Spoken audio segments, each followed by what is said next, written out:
Well, who is the real Indian? Really anyone who wishes to be one.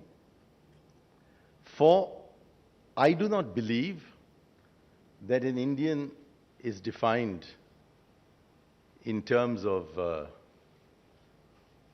whether he was born here or not.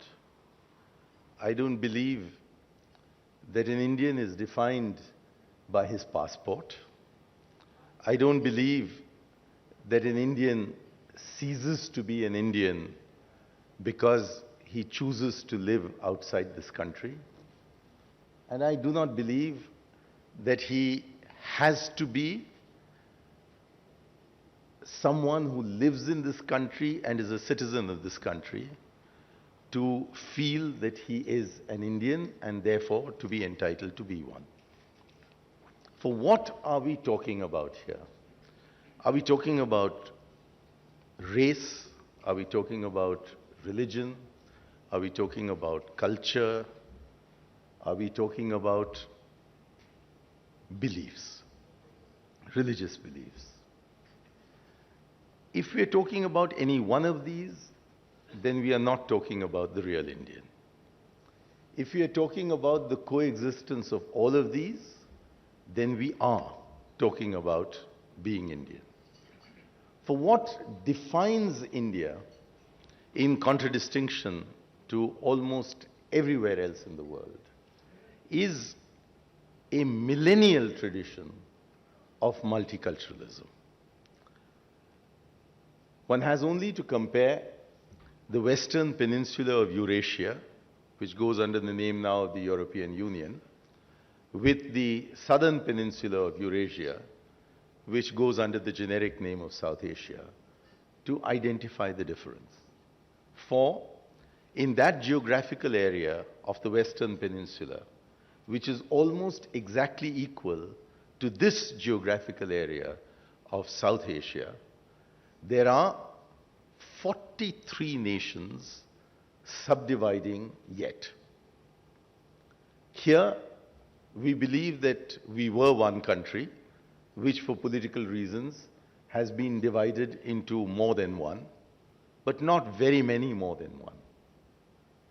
They regard it as a major achievement that it has taken them from the Treaty of Westphalia in 1642 through the First and Second World Wars to reach a point where they've evolved from the European coal and steel community into the European Union, whereas for us, that was the fundamental presumption of our existence, that people who lived in an equal geographical area did in fact belong to one country.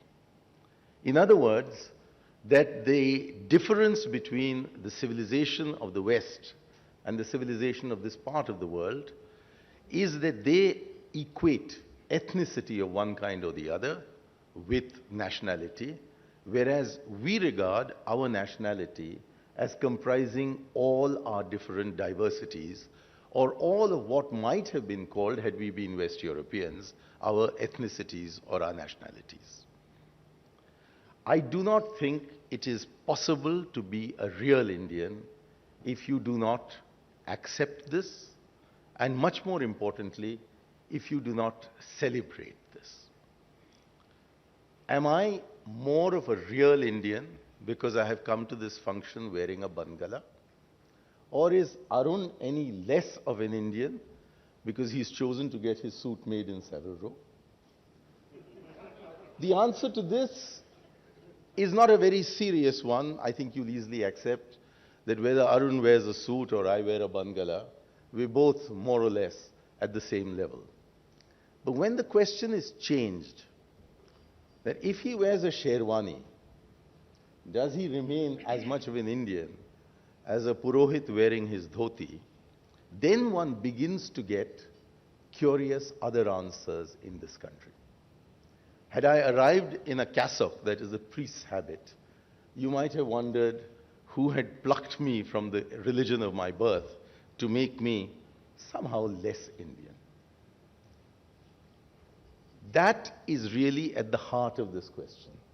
For I don't think anybody in this audience, or indeed anywhere in this country, knows what is not for real in India, all our poverty, all our degradation, all our inequality, nor has any real doubt about what is an Indian in a technical sense of the term.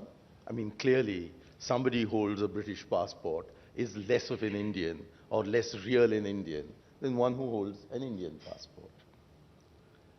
But an Indian, to be real, must belong to the essence of our tradition. And the essence of our tradition, in contradistinction to the traditions that have obtained elsewhere, is one of inclusiveness, one which has never regarded that which is alien as being dangerous, and who has neither been conquered by nor has insisted on conquering anything new that has happened to flow into the country. In other words, the particular ability to synthesize that which is with that which has come in, to make something that is different to what went before, but still in such a manner as to ensure continuity with both the pasts.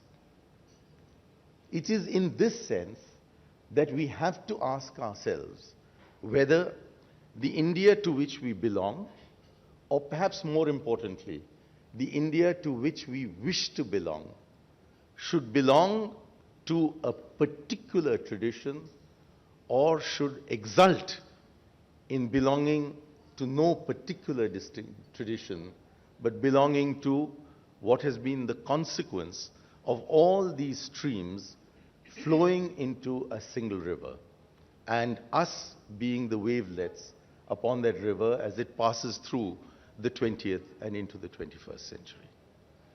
For it is the viewing of one of these streams or some of these streams as being polluting, or possibly as being more polluting than the purer original stream, that is at the heart of the debate in contemporary India about what ought to be the nature of our nationhood.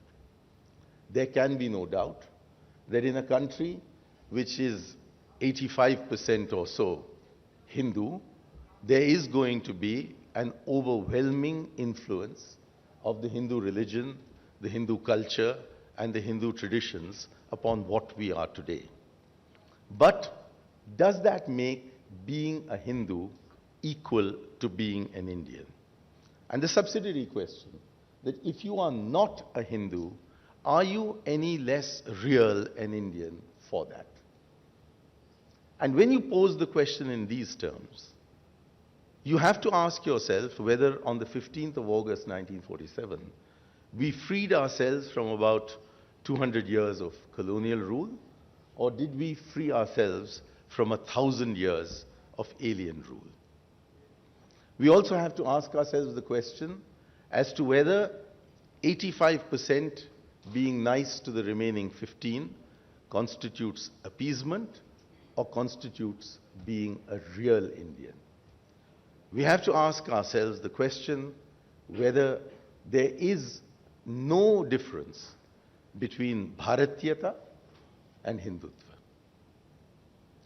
Because these are the questions that lie at the heart of the rift valley that divides the Indian polity. In many other countries, the distinction is between the left and the right. Here, the distinction is fundamentally about the nature of our nationhood, and therefore the kind of treatment that we mete out to our fellow citizens. If what is tolerant in the Indian tradition is a Hindu characteristic and not a characteristic of our composite civilization, then it becomes necessary to preserve the Hindu element and protect it against the Christian or the Muslim element. If, however, we are a society in synthesis, then we begin to understand how there was a symbiosis between the values that were brought in from outside and the values that are indigenous to this land. And at that point, there ceases to be a distinction between us and them, between the 85% and the remaining 15%, and we start becoming 100% Indians. Do you feel threatened by the identity of another Indian? If you do, then you are not a real Indian. If, on the other hand, you recognize the distinction, at least at the subnational level, between yourself and an Indian who doesn't share your characteristic in terms of either language or religion or race or culture or food or habit, then I think you begin to become a full Indian. If you insist that to be an Indian means to be Hindu, and therefore to qualify as a real Indian, you have to accept, if you're a Muslim, that you're a Hindu Muslim, if you're a Christian, that you're a Christian, you're a Hindu Christian.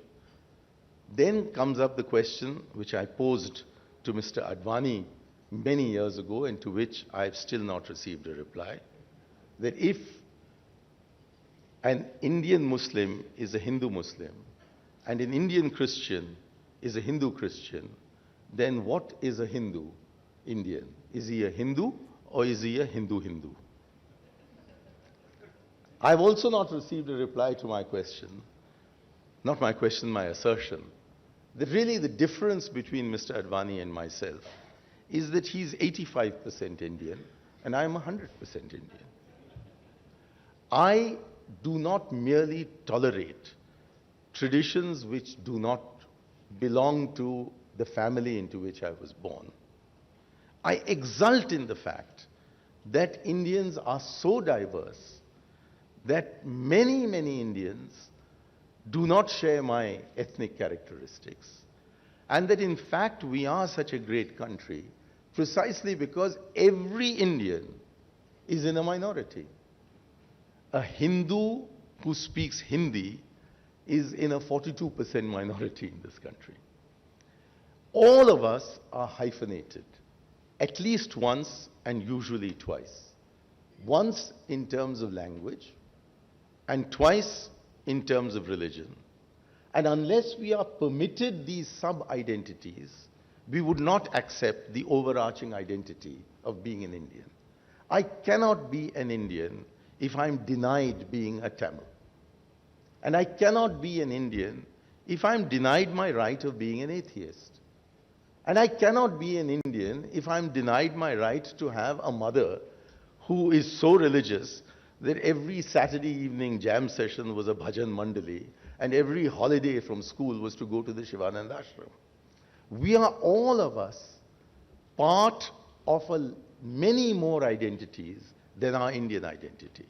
But our Indian identity becomes possible only because there is complete acceptance, or ought to be, of what we are at a level of subsidiary identity.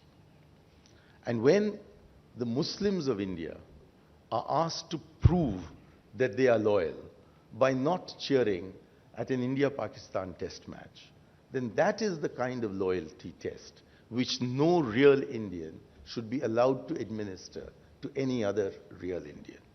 For what we ought to be looking at in a cricket test match is the best cricket team. Why is it that the Muslim community in India is the target of those who keep qualifying what it means to be an Indian by saying that you should be a Hindu? It is because they believe that there was a great betrayal in 1947 when Pakistan was created. Yes, there were many millions who voted with their hands to become Pakistanis. But there were many, many more millions who voted with their feet to stay behind in this country. Those who had the choice of not being Indian and chose to become Indian and remain Indian, surely they have passed any test that can be devised by the human mind. And what then of those Hindus who belong to this country and are finding their heaven in San Jose Valley or in Birmingham or out somewhere in Canada or in Australia?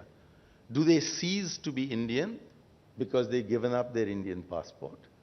Do they cease to be Indian because they've chosen to go and live as a religious minority with lots of other people? I think the answer is no. I don't think it is necessary to be born in this country in order to be an Indian. And when it was suggested that a lady with particularly lustrous hair would remove that in order to protest against someone who was not born in this country becoming the Prime Minister of India, I think I saw the symbol of somebody who's really not an Indian and can never be, so long as her hair remains upon her head. I cannot accept that merely because Pyara Singh Khabra, if I've got the name right, is a British citizen and a member of the House of Commons, that therefore he would not feel an affinity towards my country, which I don't expect Michael Hard or John Major or Neil Kinnock to feel. There are connections that go beyond the formalities of the passport office. And these connections run in both directions. There are those who might cease in a technical sense to be citizens of India, but still remain Indian in whatever other identity they have for technical reasons assumed.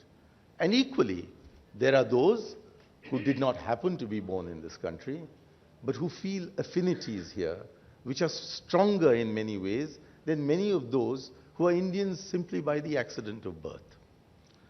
So if you answer the question, who is an Indian, by saying anyone who wishes to be an Indian, I think you're getting to the heart of the real answer.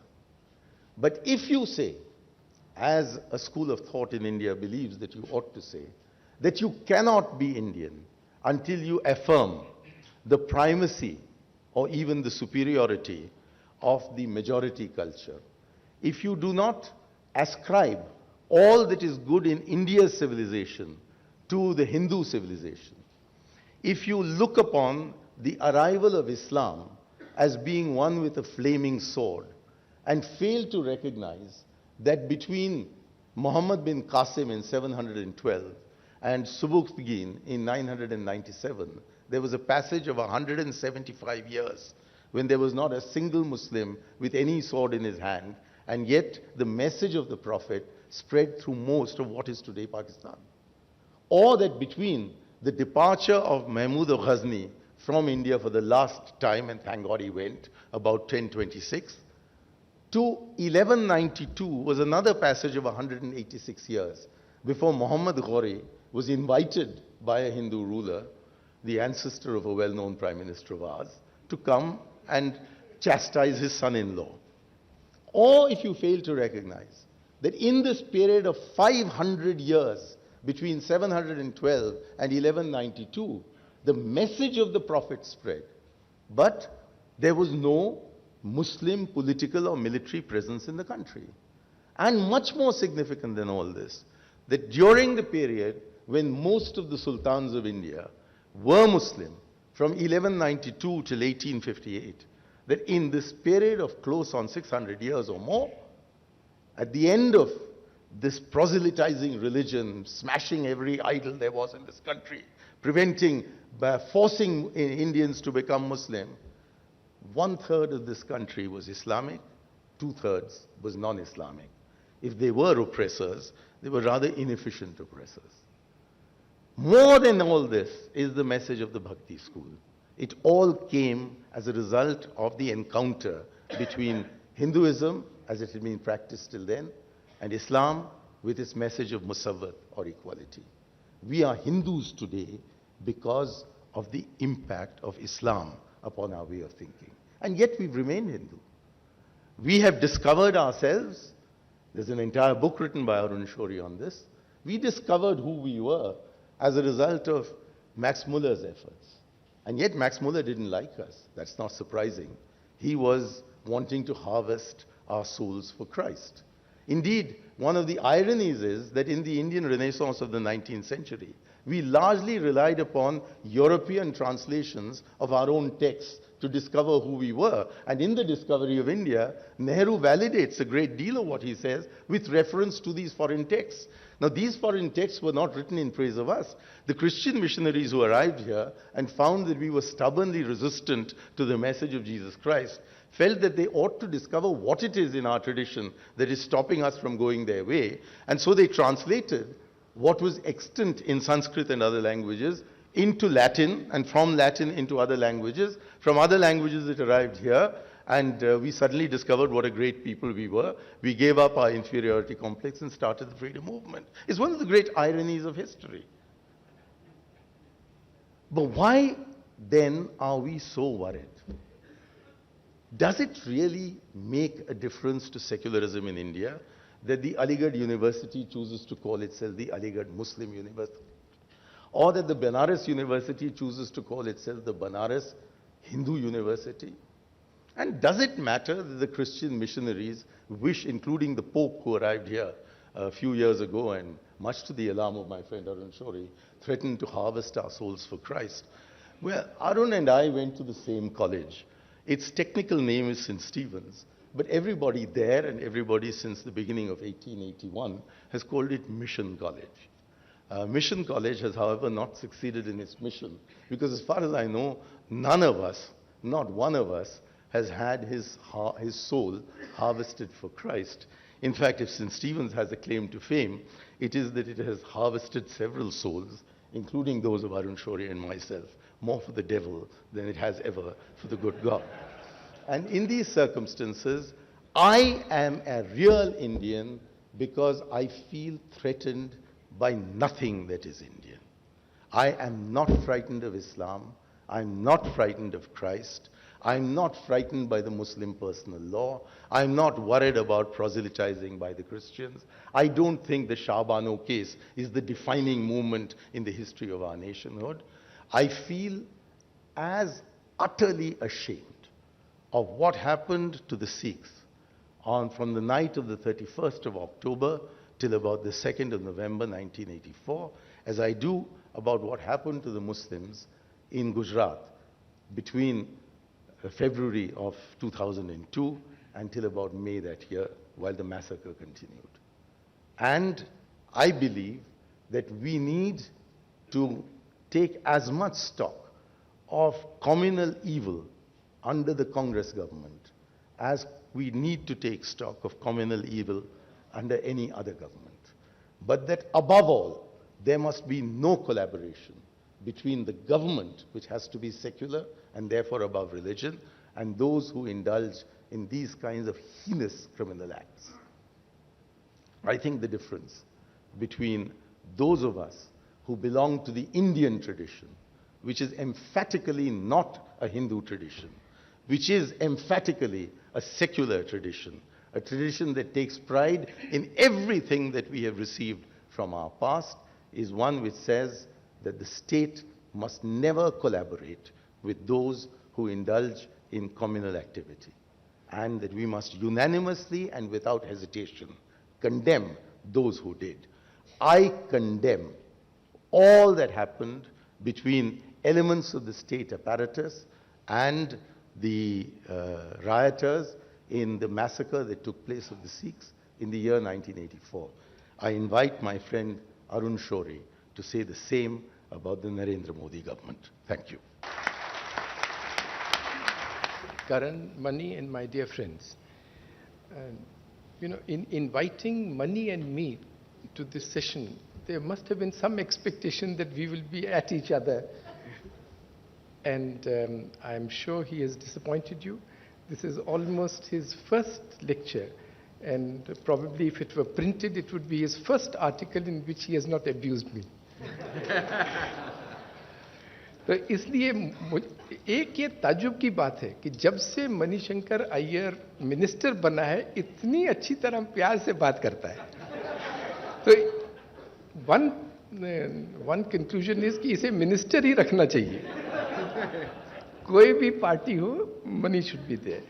The only time he mentioned me was to acquaint you with 2 of my books, and which I'm sure he did only to increase their sales. One of them is called Harvesting Our Souls, and so on. So as I agree with almost, I mean, these challenges apart about Godhra and Delhi and so on, as I agree with everything that Mani has said, and the essence, I mean, the point he has made is that the essence of our tradition is inclusiveness. There can be differences of opinion as to where that inclusiveness comes from. I'll come to that if you want me to address that. But actually speaking, that is an unnecessary debate, and we should not get into those debates, because that's when ये बाल की खाल उतारते हैं और उसी पर ill will is created. But I completely agree with him that the essence of our tradition is inclusiveness. I will suggest that there is a real problem, there has been a problem for a long time, when this inclusive tradition is confronted by traditions which, whatever their form in India may be, they are exclusivist in doctrine and in the basic texts. But that is a matter which India has been able to contain for a long period, and therefore I will not take on anything that Mani has said, and instead I will join him, but do one thing more, and that is to take on India today, and will therefore just elaborate some of the things that he has said, and mention and try to illustrate why it is that we are constantly debating this question of identity, and why we feel, as he said, threatened by the fact that we can't encapsulate that identity into one sentence. And if you see this briefing note, which I just saw before coming here, it mentions our diversity. And it says, it is that diversity which makes it difficult to define an Indian identity. But as Mani explained, why can that diversity and our acceptance and celebration of that diversity not be one of the elements of our identity? And finally, I feel that the real thing to do is, there are two sorts of categories of people who are not, three categories who are not bothered about this question at all. You will never find a difficulty in Swami Vivekananda's mind, Ramakrishna Paramahansa's mind, Raman Maharishi's mind, Sri Aurobindo's mind, Gandhiji's mind about who is Indian and so on. एक वो category है. दूसरी category है, आप राजस्थान के village में कहीं जाइए, कोई उनको फिक्र नहीं है, कोई डाउट नहीं है आइडेंटिटी का. और तीसरी कैटेगरी, इफ आई मे से सो, इज आप इंफॉर्मेशन टेक्नोलॉजी में नारायण मूर्ति के यहाँ जाइए. No difficulty, no doubt. They are Indians, they revel in being Indian. And therefore, I think the best thing to do is don't spend time on analyzing this question, get down to work, accomplish, succeed, and then everybody in India, everybody in India will be proud of being Indian, and there will be many more, as Mani said, who would want to be Indian. Thank you.